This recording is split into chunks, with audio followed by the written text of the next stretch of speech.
You're listening to the Feral House Podcast, a semi-regular discussion of books with the authors who wrote them.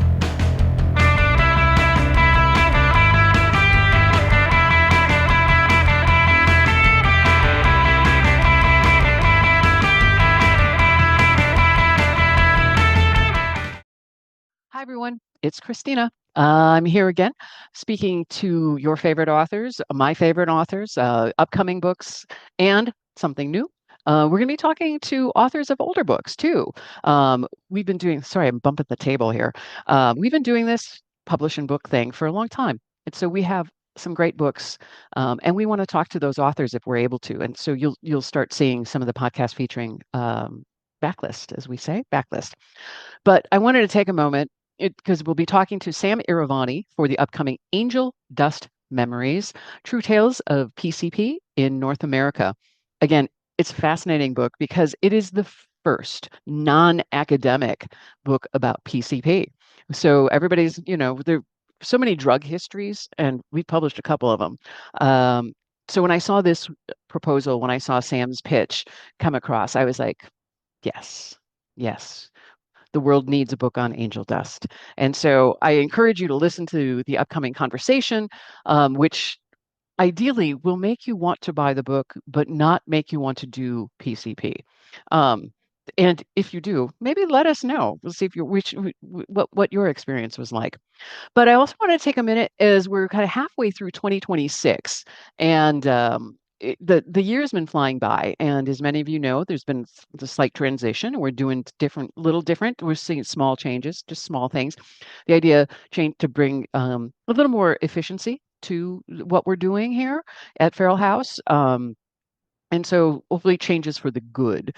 One of the things that behind the scenes that's happening is we're rebuilding the website.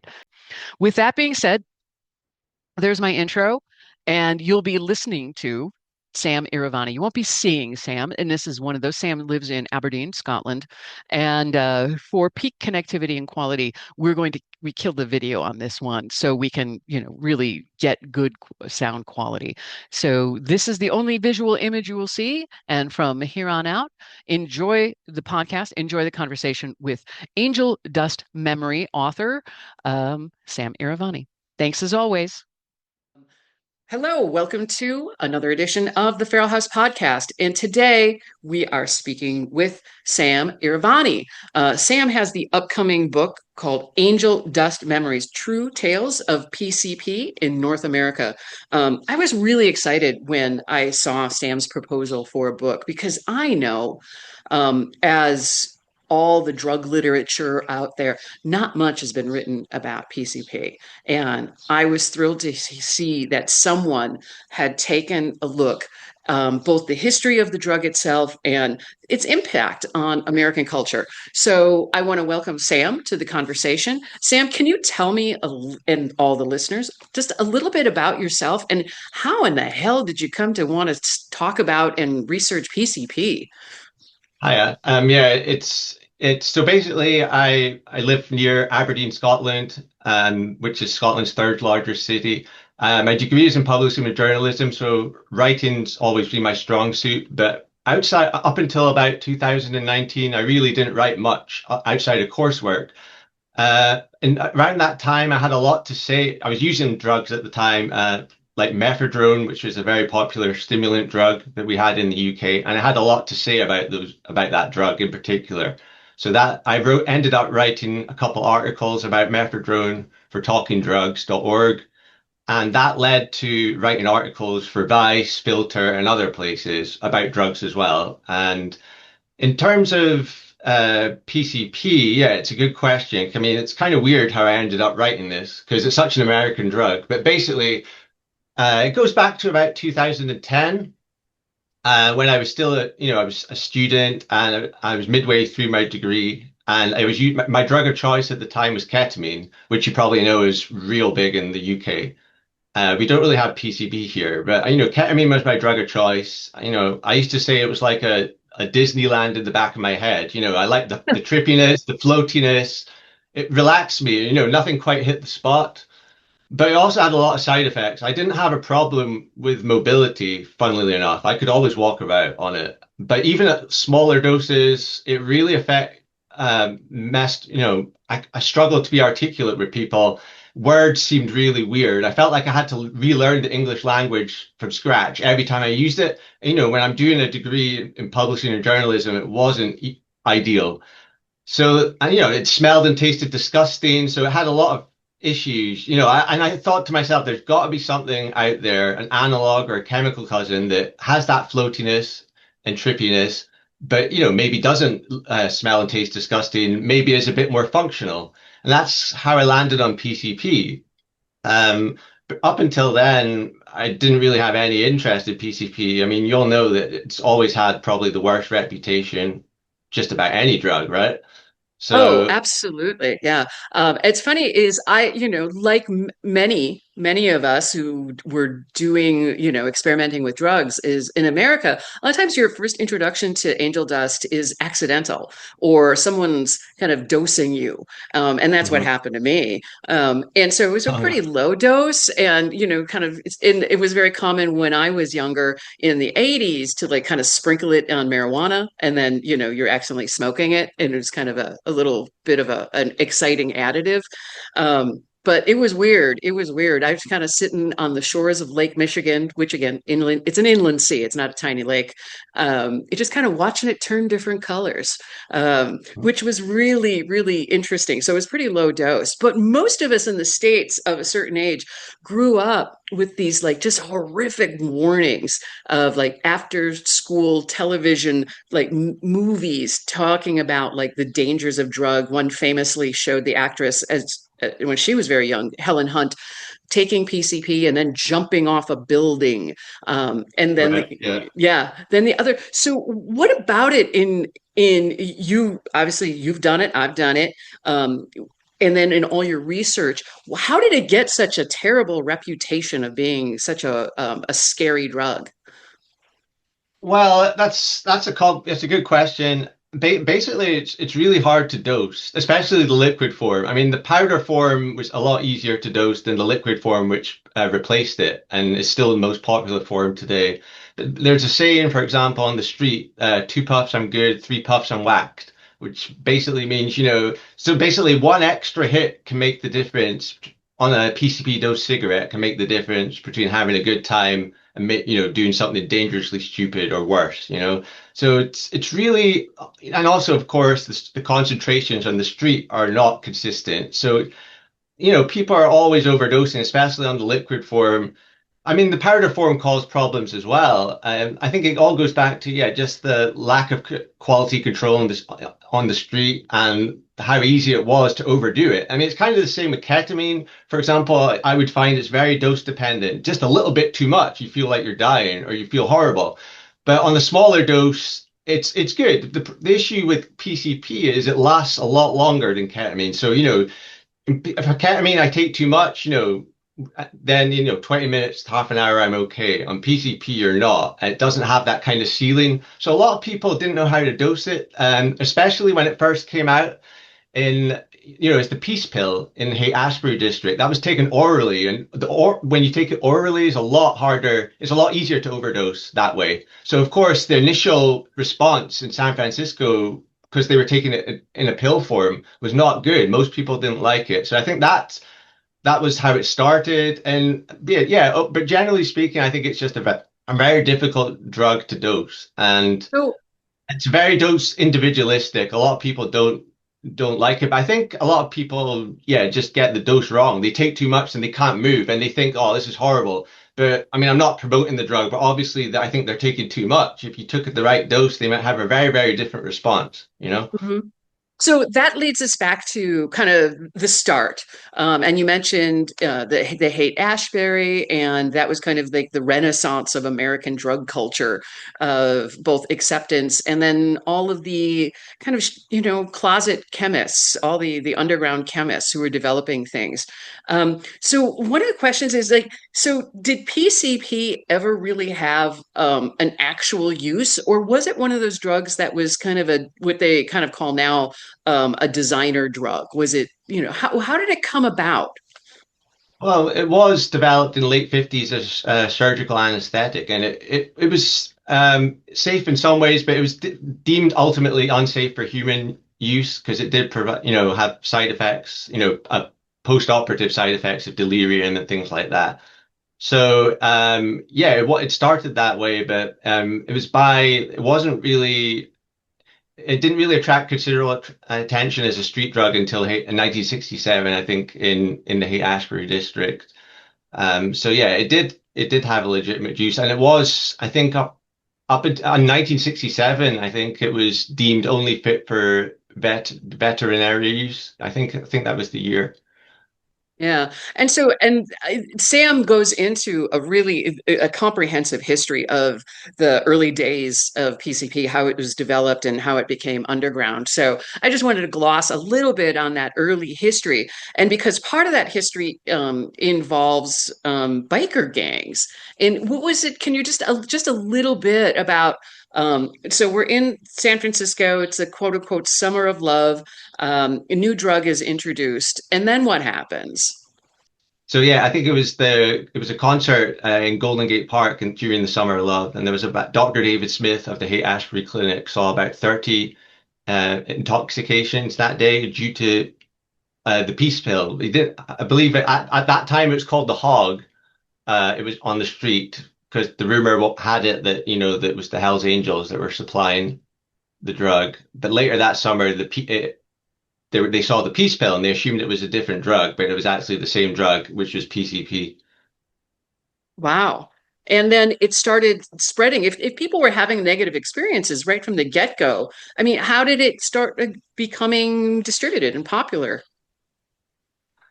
Well, there was a federal law in 1970 that basically it banned LSD and some psychedelics altogether. So, from what you're saying, is some of the initial observation of PCP was negative. I mean, people are passing out from it. How did it become more popular and distributed throughout different cities and throughout the North America? Well, by 1970, there was a federal law that basically a lot of the drugs that were leaking onto the black market, it basically put a quota on that, and that slashed the production of amphetamines, and for example, I think by up to 90%. And it also banned LSD and some psychedelics altogether. So Americans were looking for substitutes by the early 70s. That's one reason why PCP came about. Like with all illegal drugs, it's hard to know exactly how many people use PCP at the time. But I do know in the early 70s in like New York, Washington, D.C., and like Hayward, California, in some parts, it was a popular drug. But generally speaking, it didn't really become a major drug of choice in North America until the late 70s. And yeah, I think people just wanted something new. And like all new drugs, they have a kind of honeymoon period, I think. And yeah, so it did, I would say it peaked around maybe 1982, based on like people I've spoken to that were there at the time. It's hard to put an exact number and on it, but around 1982 is maybe when it peaked. But there's a big misconception that the drug died out and went away, and that's not true at all. It's ebbed and flowed. But one thing that's interesting while I was researching the PCP hotspots today is that not a whole lot has changed over the last, say, 20, 30, whatever years. A lot of the PCP hotspots are the same today as they were back in the day, which is quite interesting. But that is interesting, especially because the distribution is different. I mean, American biker gangs, again, they had a heyday. I happened to live next door to the guy who was the president of the Outlaws for a few years, and that was fascinating, having to call into work because the feds had blocked off our entire block as they were coming to arrest him for murder. But that was, I think, peak of like the biker gangs. The American government was like arresting and taking these guys down in like that mid to late 90s. It was kind of done, over with. And so you said that these PCP hotspots, how are people getting the drug if there's not a distribution network? Oh, well, there is. I mean, like you said about the biker gang, up until about the early to mid 80s is, I would say on the East Coast, Midwest, and it was dominated largely in part by the outlaw motorcycle clubs. And yeah, after that, by that point, it was mostly Southern California became the hotspot for the hub of PCP manufacturing, and still is today. And that replaced a lot of the local labs on the East Coast and other parts. You know, the pipeline changed. But in Washington, D.C., for example, they still had, even at this point, some of the local labs in Virginia, across the border in Virginia. And that's one of many reasons why D.C. has always, been one of the PCP capitals of America. It's always been that steady supply. That's interesting. I recently was kind of thinking about, and Sam and I have not discussed what I'm about to ask him, so I'm throwing him a googly of Questlove of The Roots has this interesting theory that hip hop rap music can be defined by the popular drug of that era. And I'm always curious, that made me think about, and I wonder if your research pulled any connections up between, like in DC, Baltimore, about house music, about go-go. So go-go is a very specific to DC style kind of hybrid dance rap. And so did you come across in your research into the DC scene for Angel Dust, for PCP, of it revolving around any other cultural scenes, or was it something that just was part of the drug culture? Yeah, that's interesting. When I did the research into DC, that was news to me when this guy that I was talking to was telling me all about go-go and how he linked the go-go music to the resurgence of PCP among that generation. And that's something I hadn't heard before. And a lot of the sources in the book that I quote, they say the same thing, don't let anyone tell you different. Nothing was more popular at the go-go than PCP. That said, there was one guy I spoke to, he was an academic, and he's quoted in the book. He said, it's bullshit. It was a societal epidemic at the time. It didn't really, it's hard to say. It's like it definitely had a place, and which I talk about in the book, among the formative hip hop scene in New York as well. And it's hard to in the hardcore New York hardcore scene. It's hard to quantify exactly how much influence PCP had on these scenes, but it did have an impact. And what's particularly interesting about all these, also the graffiti scene, the early graffiti scene in New York, a lot of them use PCP, and some of the best graffiti artists use PCP. And it's interesting that these are, graffiti, hardcore, hip hop. These are all styles of music that would become extremely important. And even today, they changed the face of music. So it's interesting that they all came out sort of, around the same time. Again, how much influence PCP had on it, I'm not sure, but it did have an impact, I think, in the creativity. I mean, I spoke to a lot of, not just graffiti artists, but, musicians, like hardcore musicians that would say the same thing. It definitely, it helped creativity a lot. And it was part of the culture at the time. I think taken together, it all kind of gave rise to these scenes in a way. Yeah, that's fascinating.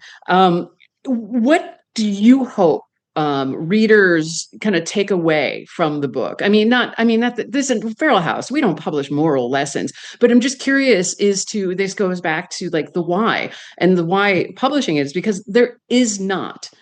Sam has written the only book for like general readers, like non-academic book about PCP. It's Sam. He's the only one who's done this. And so I'm just curious as to, what would you want people to take away from your research and from your work?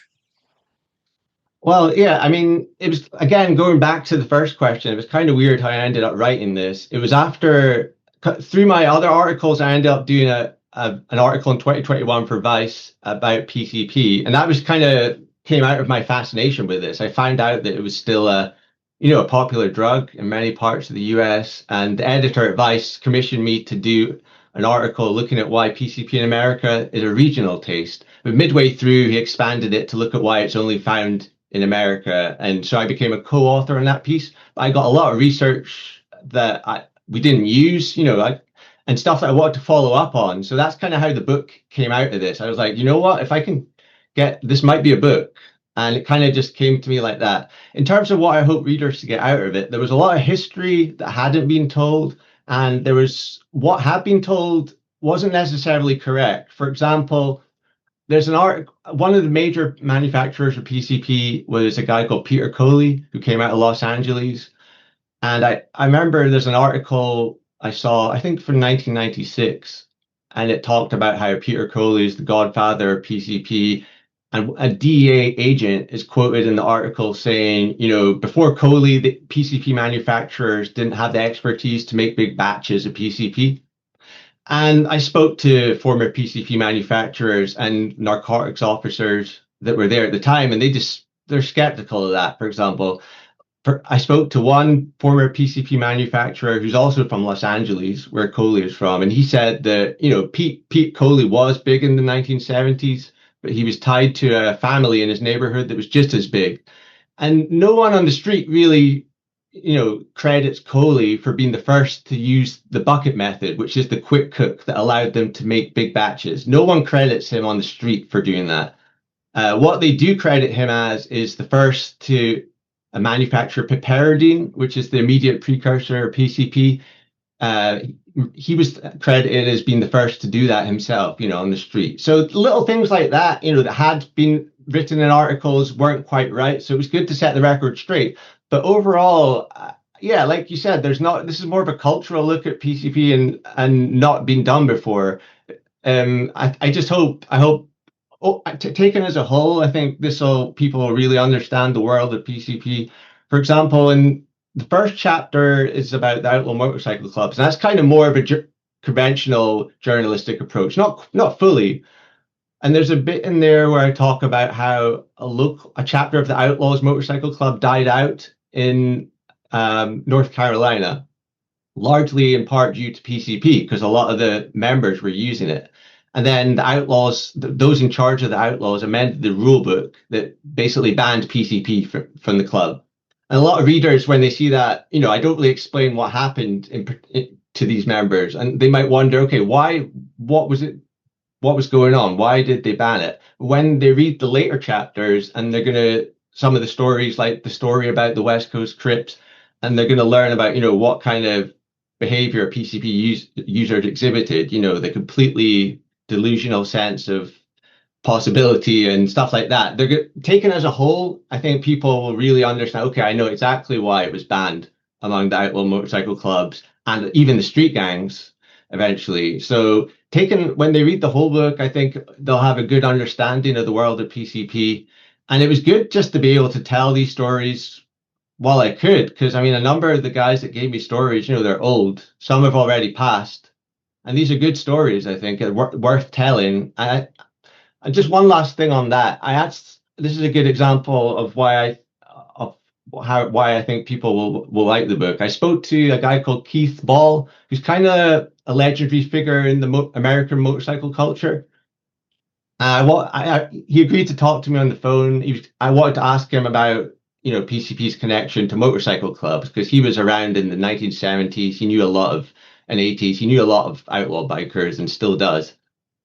And he didn't really give me much, say too much to me, and he was kind of suspicious on the phone. When he's like, I don't understand why anyone would want to write this book you're doing. And he tried PCP in the 70s, I think. He said he was playing pool and he couldn't move after one hit, so obviously it took too much. And I explained to him, that I'd done an article in 2021, and he was like shocked. He was like, people are still using this stuff.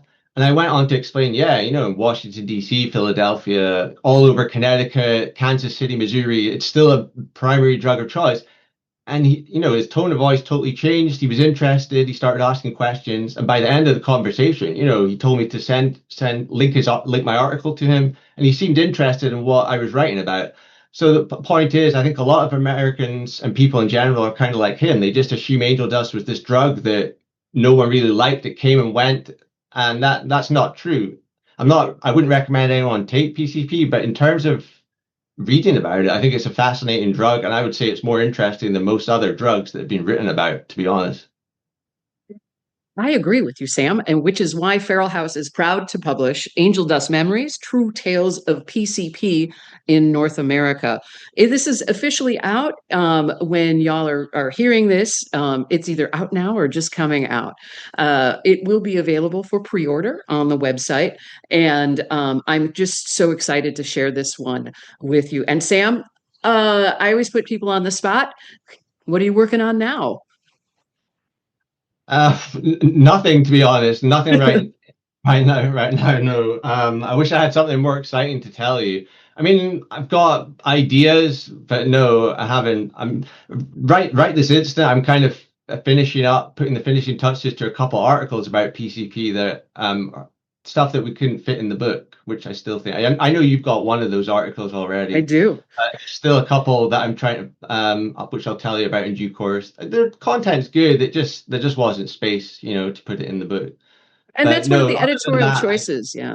That's the editorial choices sometimes we have to make, is that, you only have so much space, and you have to tell a story the certain way. And so look for some articles by Sam, hopefully coming soon to you on your different favorite media sites, but you'll be able to read Sam's book in total very, very soon. So thanks, Sam, for spending some time and joining us to talk about it. Any last words for folks besides don't use PCP? No, thanks for having me. And again, thanks for the opportunity to tell the stories. I hope people enjoy it and find it entertaining and insightful. That's what we hope too. Hey fiends, thanks for listening to the Feral House podcast. We do this about once a month, talking to Feral House and Process Media writers, as well as members of the extended Feral family. You're part of the family. Let us know if you have any questions, or if you have an idea of someone we should talk to. You can send me a note at press@feralhouse.com, press@feralhouse.com. It's the wondrous world